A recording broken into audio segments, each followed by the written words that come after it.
Salut, je voudrais adresser mes meilleurs vœux aux réfugiés qui fuient la guerre et la mort pour venir en Europe, en France et en Bretagne. Je vous cache pas que je trouve certaines de vos coutumes un peu bizarres, comme de vouloir vivre dans des tentes, dans des champs de boue et de détritus.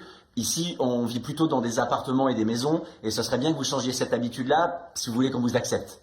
Surtout que des logements, on en a. Hein, je prends un exemple au hasard, à Brest, on prend l'ancienne gendarmerie, on pourrait très bien la retaper pour en faire un centre d'accueil. Bon, c'est pas prévu, mais faut comprendre, nos élus locaux n'ont pas que ça à faire. Beaucoup d'entre eux ont un deuxième mandat au département ou à la région, ils ont énormément de travail et ils ont autre chose à faire que d'organiser l'accueil dans un endroit décent pour des gens qui sont en danger. Et puis la vérité, c'est que c'est pas de leur ressort. Ça dépend de la préfecture.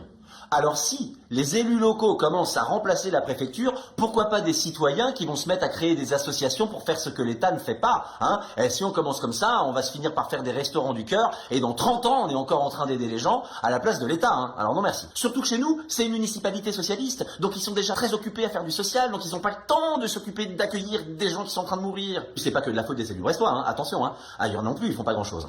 Ah si, à Fouesnant. À Fouesnant, ils vont accueillir 27 réfugiés. Si toutes les municipalités s'y mettent, les milliers de personnes qui sont à Calais et à Dunkerque, ils sont logés en moins d'une journée. À Fouesnant, il y a même des élus régionaux qui se sont déplacés rien que pour les accueillir. Avec des pierres, mais bon, c'est un peu une coutume locale, hein, comme les menhirs. Et puis, c'est l'état d'urgence. En France, le gouvernement est déjà très occupé à mettre des Français dehors. Alors vous arrivez maintenant, en plus vous êtes dans la misère, excusez-moi, mais qu'est-ce que vous avez à nous apporter? Des sourires?